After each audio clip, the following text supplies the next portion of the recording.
started. So thanks very much for coming. I will just do a little bit of intro and then we'll get into kind of the meat of this. And as I say, my intention is to finish at 12:30. So there's quite a lot to get through. I'll kind of rattle through it and then we'll have some time at the end for Q&A. So actually, most of you don't know me, or I don't know most of you. So hello, nice to meet you. My name's Gideon. I am a market researcher. And I have been a market researcher for quite a long time, 24, coming up to 25 years. Still enjoying it, still loving what I do. I spent 10 years of my career working in kind of paid employment agencies, some bigger businesses like the BBC and ITV and Lloyds Banking Group in the UK. And then for the last 14 years, I have, sorry, some more people coming in. For the last 14 years, I've been running my own business, and that's evolved from a kind of contracting, freelancing type of business into a business that serves customers and clients. And the most recent kind of version of that, the last couple of years, I've been focusing on helping startups with their research. So the doorbell keeps ringing in my ear. Okay, so for the benefit of those who've just joined, this is just a very kind of short introduction before we get into the meat of the presentation. So the question, why startups? Startups don't have that much money necessarily to invest into research. The truth is, it's kind of based on a couple of things I've just kind of presenting here, a couple of truths. So generally, I find startups are doing something good in the world. They're obviously trying to fix a problem, or they're trying to find a way of doing something better, maybe disrupt a sector that's really inefficient, often with the use of technology. On the other hand, we know from the statistics that we hear, the ones that are bandied around, the majority of startups will fail. And I think when you combine those two things, what I end up with when I kind of add those things together is a huge lack of fairness. And that's something that really motivates me and drives me, and it's created the kind of mission for my business. And the reason that startups fail, it's something, it's difficult to unpick that, I think, and every case is different. But some data here from a company called CB Insights, who did some work into this, suggests to me at least that a lot of it is down to an understanding of markets and customers. A business that doesn't have a market need gets outcompeted by its customers.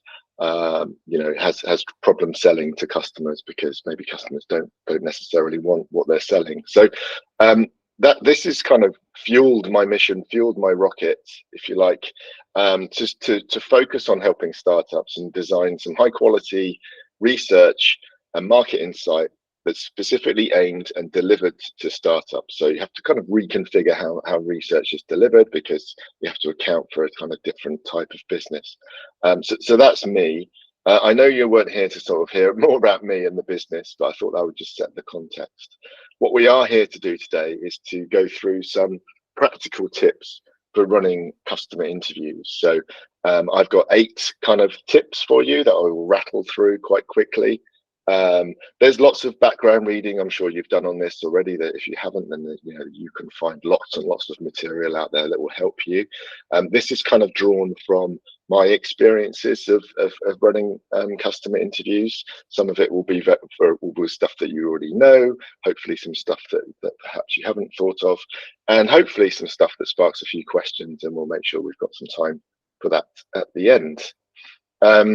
So just to reiterate, if you're in the wrong webinar, now's the time to leave. If this doesn't look right to you, then happy for you to go.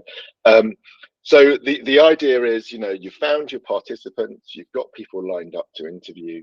The focus of this is very much about what happens during that interview. How do you make it into an effective and a good experience? And after that, you've collected that kind of interview data. Then you'll be kind of looking to kind of do your analysis, sift through for those real insights. We're not going to cover that part today. We're not going to cover the kind of recruitment, how you find people. If you're interested in those things, I do have some resources for you.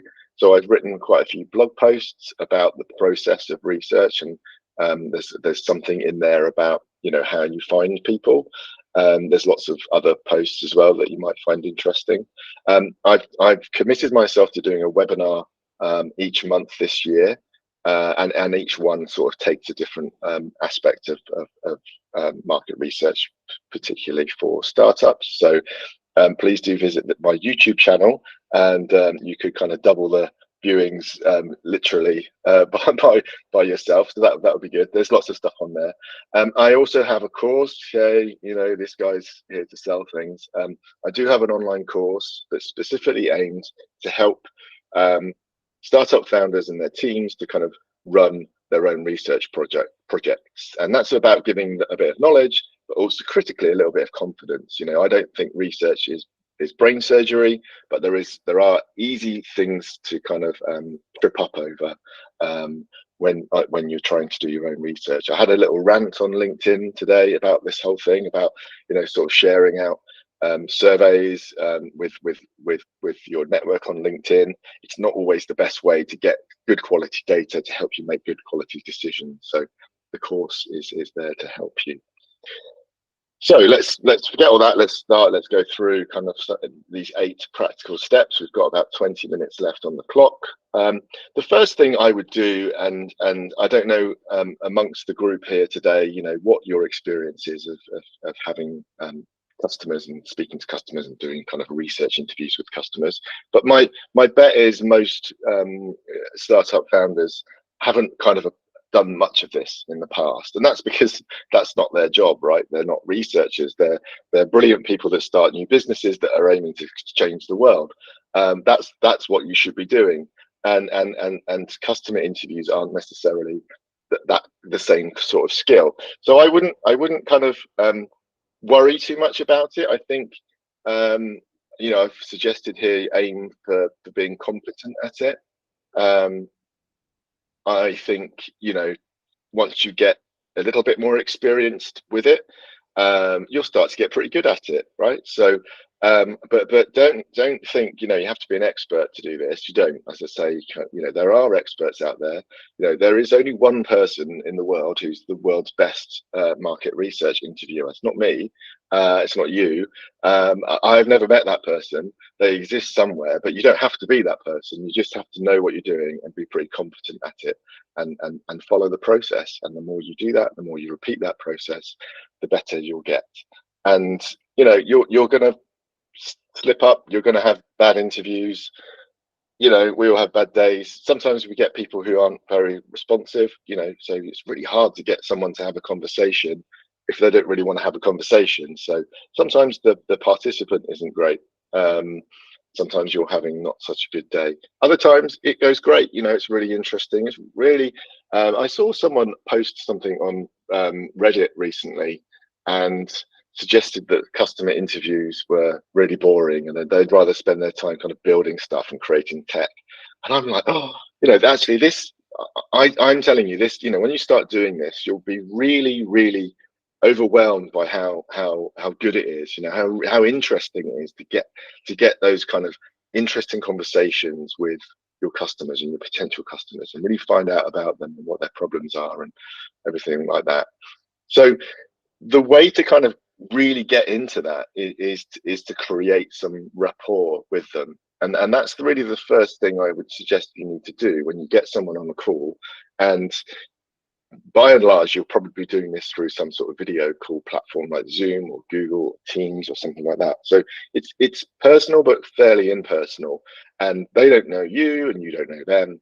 So spend the first few minutes, you know, really building up some form of rapport with them. That trust is so important for them to be able to share things with you, and be able to trust that you know you're a safe person to share those with. So just a few tips around that would be, you know, be honest with them. You know, tell them what you're doing. Why are we here? Why are you talking to me? You know, what's the process you're going through? How many other people are you speaking to? What's the intention? What do you need them to do? You know, you need them, invariably you need them to be really honest with you. You know, the worst thing in the world is for someone to think, actually, I need to say nice things to this person because this person's quite nice, and whether, you know, they're starting a new business, and, you know, I need to support them, I need to be nice to them. You know, be clear. You know, you're not looking for people to say nice things to you. You're looking for really honest feedback, and they might have some questions for you. You know, so give them a chance to kind of ask you some questions. The middle one there, be a bit vulnerable. I think that's really important to create that kind of rapport quickly. You know, tell them you're not an expert. You know, you're not. You know, maybe I often, you know, when I start a new project and I have the first interview, I always tell them, you know, you're my first interview. This is going to be a little bit stilted, you know, until you get 3 or 4 interviews done under your belt. You know, it will be a bit awkward. So just be upfront about that. Just say that, you know, be honest with them. Share something about yourself. You know, that's a good way of building some rapport with people. Show a little bit of vulnerability. I've put dial down quirks. I don't know, you know, I think the point there is to be self-aware. You know, if you are someone that is a bit quirky, or you have some particular personality traits, I would try and kind of, you know, contain that a little bit. Try and be cool, be calm, be a bit sort of steady. You know, if you're someone that likes to swear a lot, just dial down on the swearing. You don't know how that's going to kind of be received on the other side. So just, you know, be super self-aware. You know, you want them to feel comfortable. You want them to be able to trust you, and you want them to be open and honest with you. That's the trick, and that's really the job of the first few minutes of the interview. How are we doing for time? 12:15, right? So get some reassurance from them and some permission. So you know, are you going to be carrying out those interviews confidentially? Will it be an anonymous experience? Really, really important. If it is, that's something you can really emphasize. You know, I'm not going to share anything that we talk about with anyone else. It's just you and I. Or if you're going to share it with your team, you know, then be open and upfront about that. I might share the transcript or the recording with the team, but it won't, you know, reassure them they're not going to appear on social media or part of your ad campaign for your launch. You know, can you record the call? I always try and remember to record the call, because that's super helpful. You're in listening mode. You're not in analysis mode when you're doing these interviews. So you're listening and you're thinking about the next question you're going to ask. You know, it's very difficult to then have to write notes as well. So I tend not to write any notes, and I'll record the call. I'll go back and I'll listen to it later, and then I'll make my notes. And then I'm in kind of analysis mode. I'm thinking and I'm looking out for patterns and everything like that. A lot of people use AI note takers, transcribing tools. You know, I would just say, you know, if something pops up that they're, you know, like a Fathom note taker, you know, just explain what that is and why you're going to be using it, and just kind of get their permission for it. Again, it's all about building that trust. Don't give them any opportunity to sort of doubt what your intentions are. Then, you know, when you're starting to get into the interview, you've built that trust. You've established some rapport. One thing that researchers tend to love is this idea of context. You know, you might be only interested in understanding a very specific part of that person's life. You know, what kind of technology do they use to you know, to generate leads for their business? You know, something super focused, and that's what you're really interested in, right? But if you don't explore the kind of the context around them and their lives, you'll miss something. You know, if you generally kind of open them up with a few questions, you know, tell me about yourself, you know, tell me what some of the kind of biggest challenges that you're dealing with at the moment, you will start to really understand them in their kind of in the context that they're in, and that can be super useful for you and your business. You know, when you understand, you know, that your customers are you know, as whilst they're really struggling with, you know, generating leads for their business, you know, another thing that's happening to them is that they're, you know, you know, they're really struggling in their personal life, or you know, they're just starting a new job, and they're not sure about, you know, whether it's the right job for them. So it's just all of that kind of contextual information. Don't dismiss it. It's really useful. Build that into your interview, and it's a good way of kind of starting up the questions. You're not going into specifics too quickly. You're just kind of doing a few general questions. Number 5, speak less. Use silence. Absolutely critical that if you're a talker, you need to button it. You need to listen. You need to be listening at least.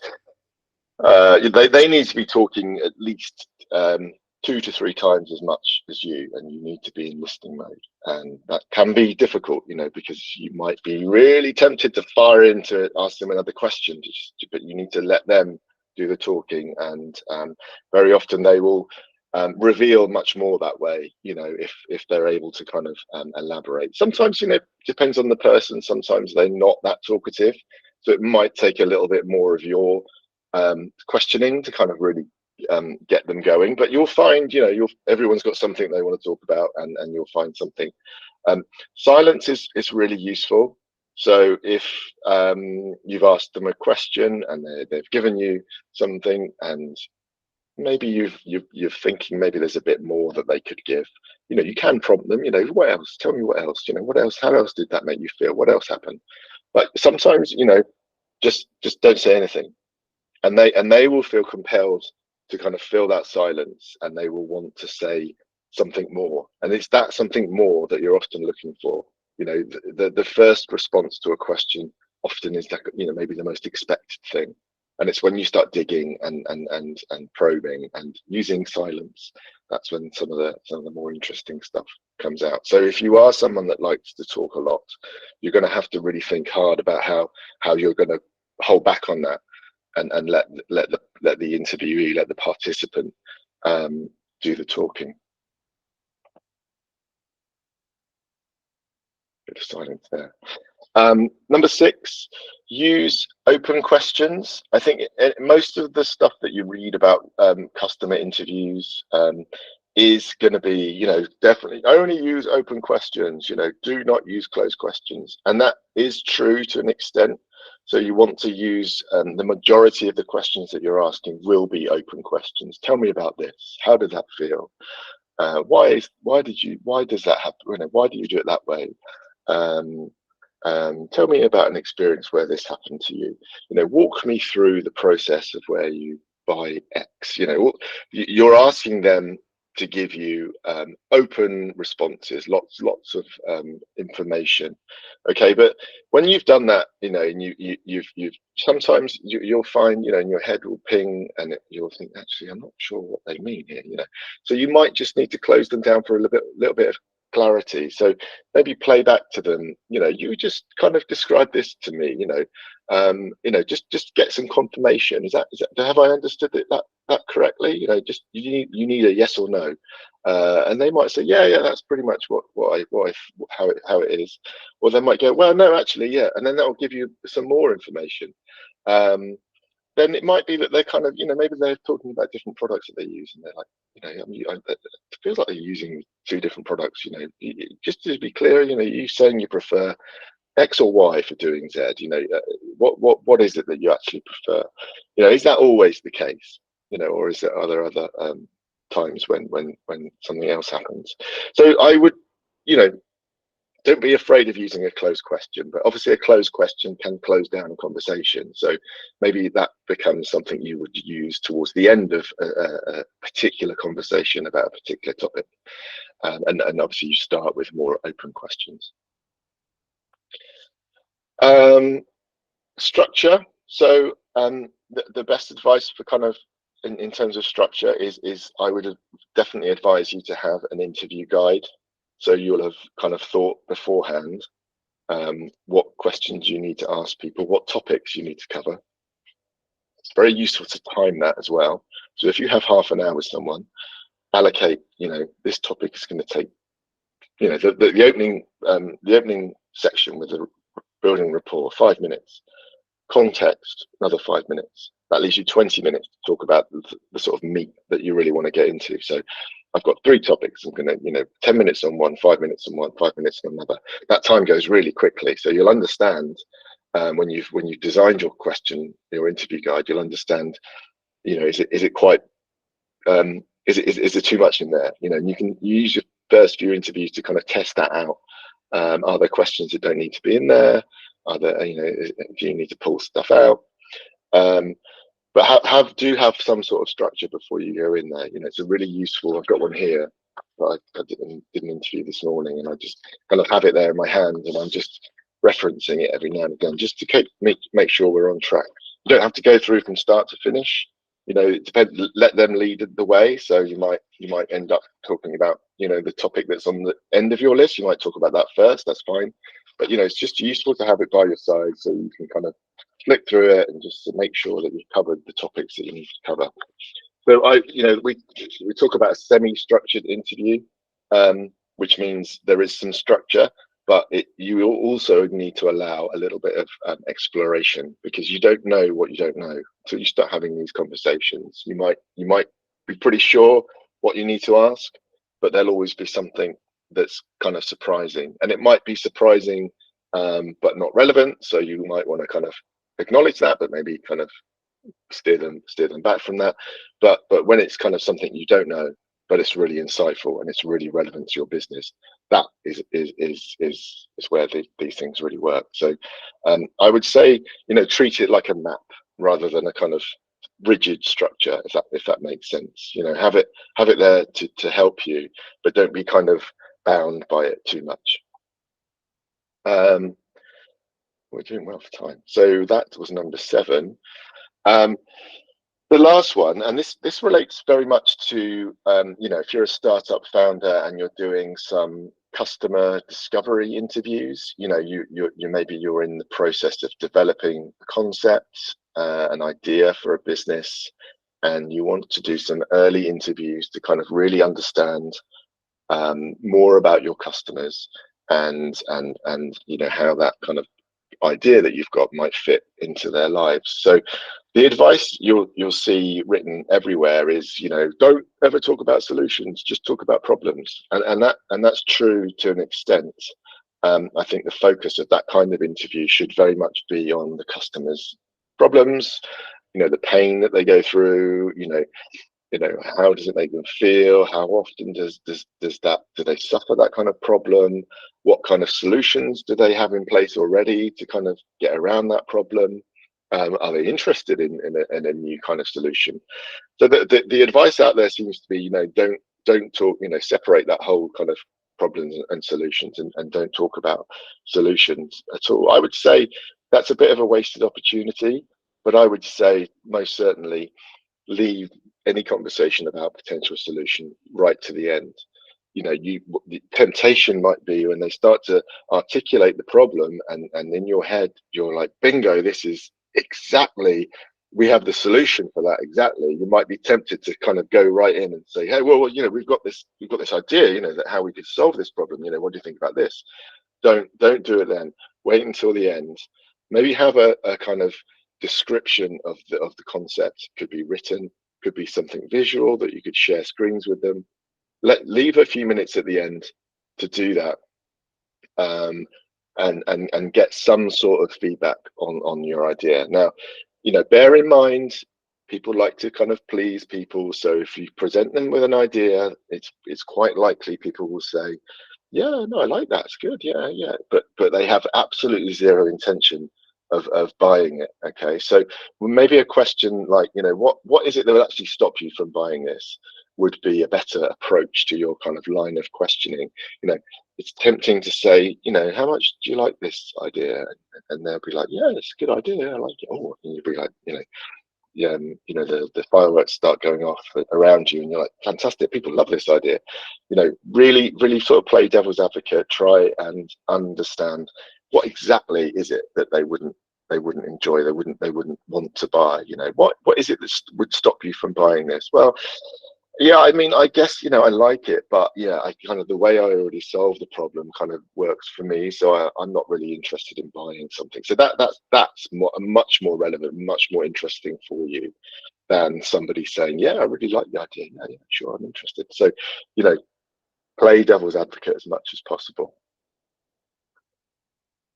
Okay, so we've kept the time pretty well. So that's in summary is kind of 8 practical tips to kind of help you raise your game when it comes to customer interviews, become competent, and go from there to being pretty good.